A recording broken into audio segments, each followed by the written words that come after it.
gentlemen, boys and girls, welcome to VGR Lockdown. I am your host, Double A Wrong, along with my cousin Steve. What up, bro? I'm mad, man. I'm mad. What's up? Last night on SmackDown, they negated Kofi Kingston's hard work and replaced him with Kevin Owens. Well, to me, it's genius. See, I think this is what they got going on. They want you to feel sympathy for Kofi Kingston. So, by doing that, the crowd is going to be 100% behind Kofi Kingston. So, which means he's a shoo-in for WrestleMania. You don't see that? Oh, I see it. I see it. I know it. But it's one of those situations where there's a certain level of momentum that you have to maintain. And the way that they did things and the way that it played out, I'm not sure if it helped the momentum. Because right now, he has a lot of buzz going behind him, a lot of fan support. So, if you didn't watch SmackDown, right when Kofi Kingston was about to sign the contract to face Daniel Bryan at Fastlane, Vince McMahon comes out, and sadly, it's kind of a rehash the same way they did with replacing Becky with Charlotte to face Ronda Rousey at WrestleMania. It was the exact same thing. And so, New Day protested a little bit, and then they left. Kevin Owens signed. Then they had that backstage segment with Kevin Owens, Stephanie, and Shane McMahon. And he requested the tag with Kofi to face Rowan and Daniel Bryan. Of course, Kevin Owens and Kofi wins. I'm guessing Kevin Owens has a new finisher, which is the Stunner, but that's neither here nor there. But I don't feel like Kofi did anything to help keep that momentum built. It definitely feels like more of a shift in focus kind of towards Kevin Owens. I'm interested in seeing where it's going, but nonetheless, it was one of those things where it's like, really? That's kind of foul. That's messed up. Now, if the rumored plan is what it sounds like, and that's for Kofi to face Daniel Bryan at WrestleMania, potentially going over. Because they didn't want him to lose at Fastlane, which is why they did that swap. Because they feel like if he loses to Daniel Bryan, that's going to kill all momentum altogether. Agreed. But I still feel like the way it was handled last night, it still took a hit to his momentum. Well, this is what I'm hoping.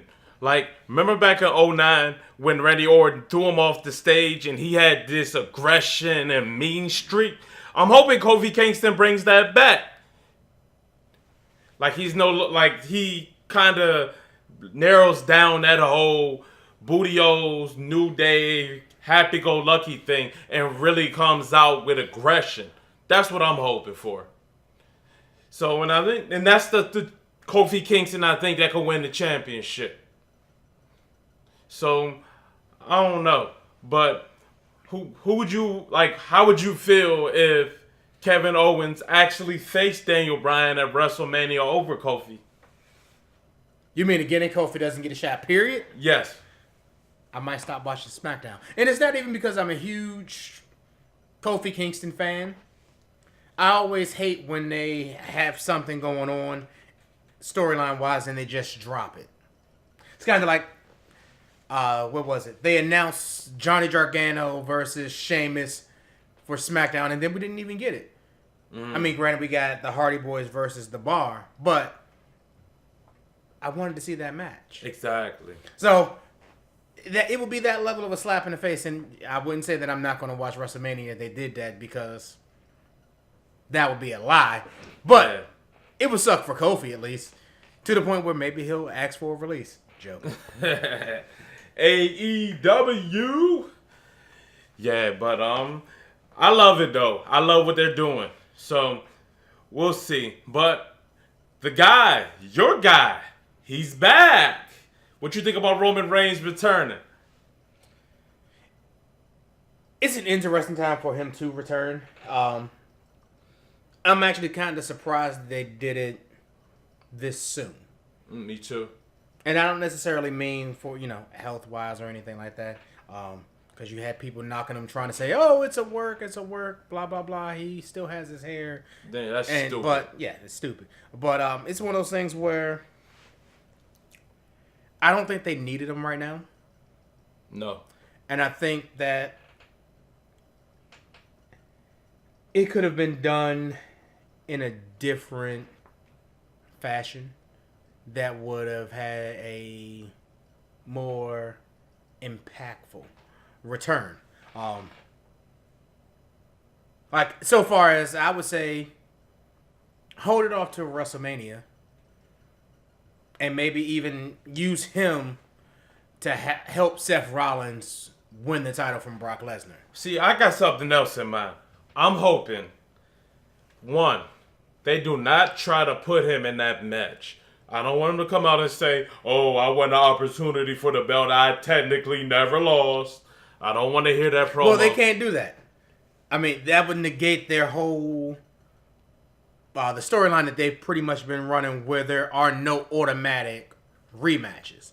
So if you're the champion, you lose your belt, you don't instantly get a rematch. So that would still apply. But when you're a top guy and you ask for it, they usually end up giving it to you. Look at John Cena. He did it all the time. So did Hogan. Whoa. So did Austin. There's a difference, though.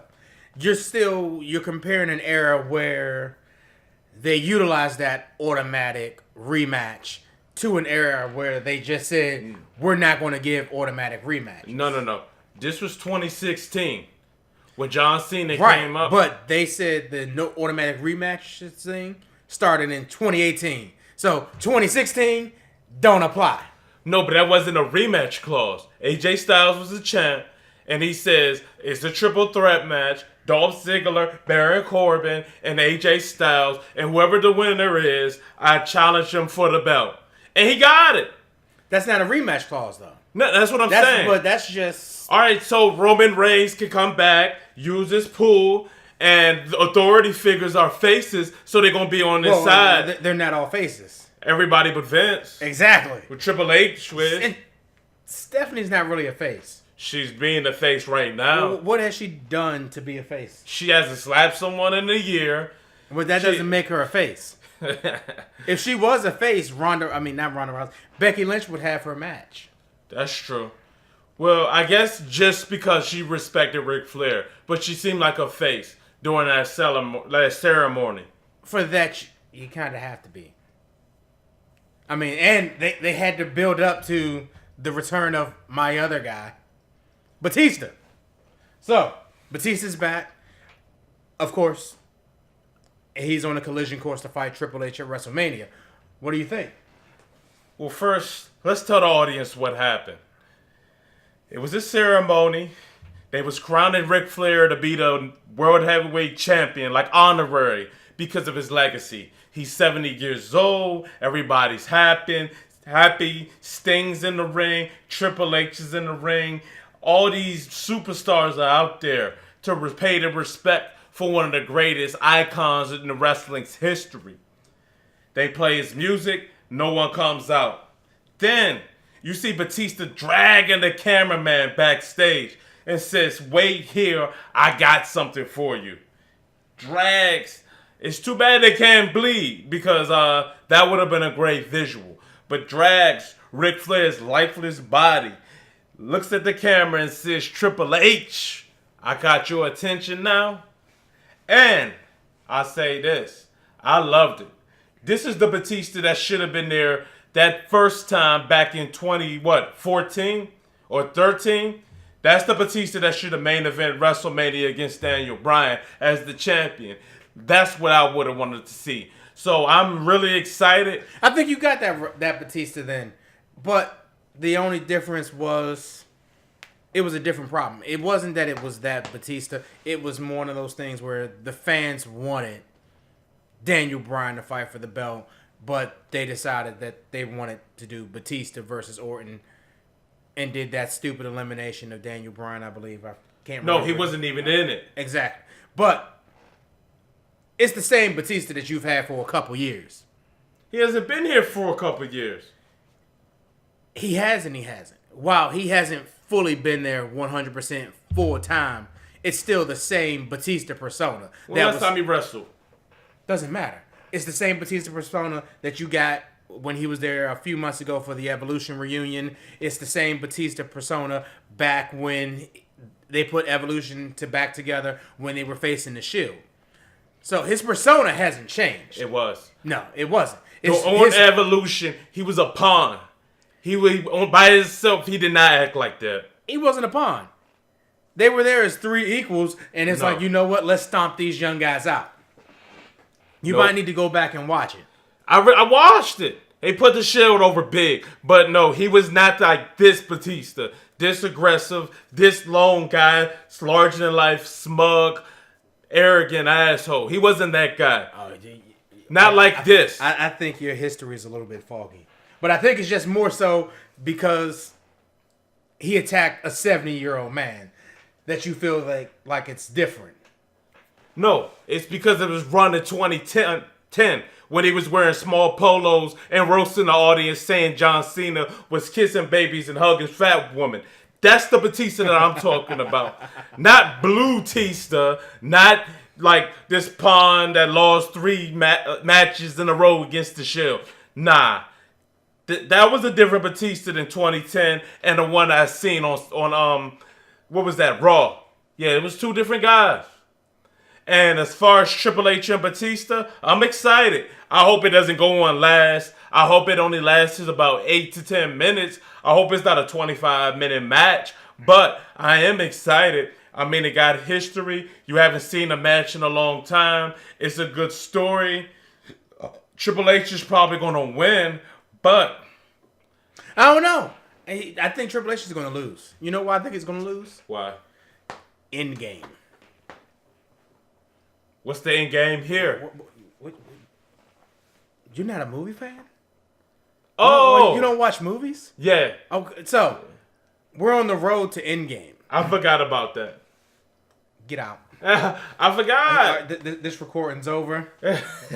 just notice now, fans at home, Ron is not up on his Avengers movie. Hey, coming out March 9th. I'm aware. I just forgot. That's Captain Marvel. Like, see, he's not up with it. You're done. Take your headphones off. Get out. But WrestleMania happens on the road to Endgames.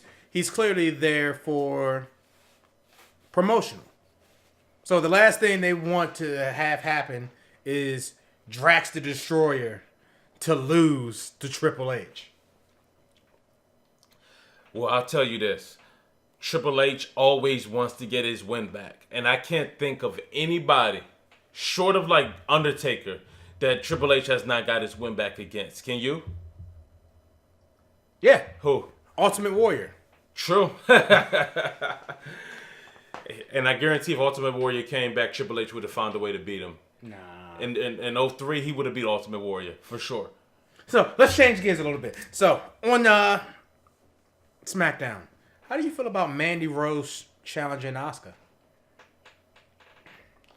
I know that they had a lot of hope for Mandy Rose, and she is very attractive. So, I mean, I feel like the match could be good.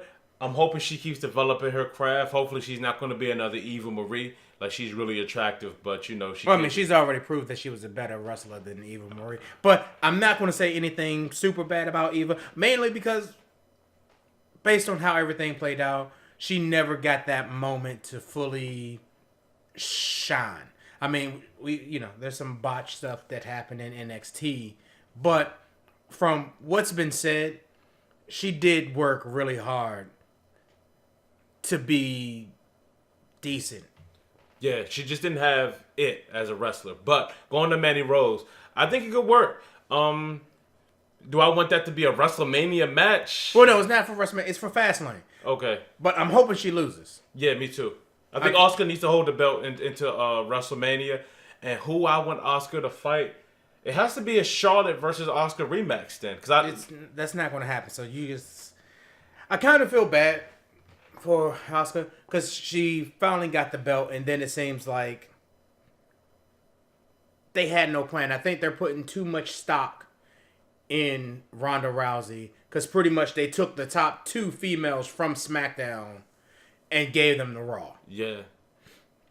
Well, they needed something big because they want them to close the show. So it had to be something like that. It had to be something big, but it's one of those occasions where I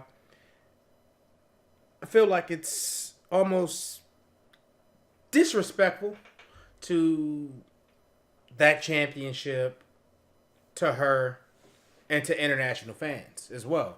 Because the same thing like Nakamura. They gave Nakamura the United States title last year, and then nothing. Nothing, yeah. Rusev talked about that. And I feel like this has gone the same way. She won the belt, and she won the belt beating both Charlotte and Ronda Rousey. And based on promotions, it's like just Asuka won the belt just from some random person. Yeah. It did nothing for her. Well, something that I'd be interested in for Asuka that would be really good for WrestleMania if they start using this person better. Ember Moon, what'd you think about that? Had a great rivalry at NXT, great worker, and if she had a direction, she could be a big, player in the game in WWE. So what do you think about that? And she's black. I think they got a lot more to do with her. Not developing her skill wise, just overall build. Because there's been a lack of use. Because pretty much right now, both Raw and SmackDown, the women's division is dominated by Charlotte, Becky Lynch, and Ronda Rousey. There's not much other focus. I mean, Mandy Rose, it was announced that she was going to face Asuka in a backstage segment. Yeah, well. And sadly, I guess, in theory, I'd say, well, since they got Charlotte and Becky running around on Raw, that they probably should move somebody over to SmackDown. And I guess there's a lot of disrespect to SmackDown going on right now as far as the women are concerned. And I say that because top two women from SmackDown are overdoing stuff on Raw and SmackDown. Well, you got the tag team champions, and their first opponents are also going to be from Raw as well. So it's like the SmackDown's women's division really isn't getting a lot of love. Did they drop that whole lesbian angle thing? That was months ago, man. That wasn't even an angle. Sasha says she loves Bayley, and that's as a friend. It didn't look like a friend. It looked like they was going in a different direction of smoochy type of thing. Nah, that was just friends, man. Just friends. Okay, well, so who else do you, first of all, why do you think Charlotte was I don't think it was even necessary to add Charlotte in the match anyways, because she didn't even have that stronger feud with neither one of those opponents. Ronda Rousey and Becky's feud was way better when it was just them two. It's a couple things. First, Ronda Rousey never got a revenge from when Charlotte beat her down when they fought. There was no comeuppance. There was no payback. There was nothing. So that had to be resolved. The other thing is, even though Ronda Rousey is supposed to be on the next season of Total Divas, her future is a little uncertain. It's rumored right now that potentially after WrestleMania, she's gone. Because one of the things, of course, that she does want to do is have children. So she might be leaving to go do that, or not fully leaving, but taking a Maurice leave of absence to go do that. And since Ronda's a full-time part-timer, like, I don't think it was ever her destiny to be in the company for 3, 4, 5, 6 years. It was one of those things where it's a long-term attraction. So, since her future is uncertain post-WrestleMania, I think they wanted to shoehorn that in now. Also, since if they go with their current plan, and that is to have it main event WrestleMania, granted, Becky Lynch has been the talk of the town. As far as how the company promotes stuff, Charlotte is John Cena of the women's division. They was calling her the Roman Reigns, but she is pretty big. So she had to get in there. Okay, well, I can respect that. I mean, I want her to go here and find her smile and live her life and do the best that she can. So I'm happy for Ronda, and I'm really impressed with Ronda. I did not think she was going to be this good, but she's a great worker. And if she does leave after WrestleMania, I think we're really going to miss her. That's going to be a big loss to the women's division, in my opinion. I don't think so. But I mean, like I said, I'll say this: I'm hoping that her leaving will be able to put a more focus on the other women to build them back up. Well, the one thing that I did like about Ronda, and people complain about the other part-timers that come here and there, Ronda Rousey does have a goal before she leaves. And her goal was to make sure that the women's division is in better shape than it was when she got there and while she was there. She wants them to be in a better position. Which is very admirable. It is not about, this is all about me. So, that's really admirable. But hey, that's all the time we got for today. Catch us next time. See you next week.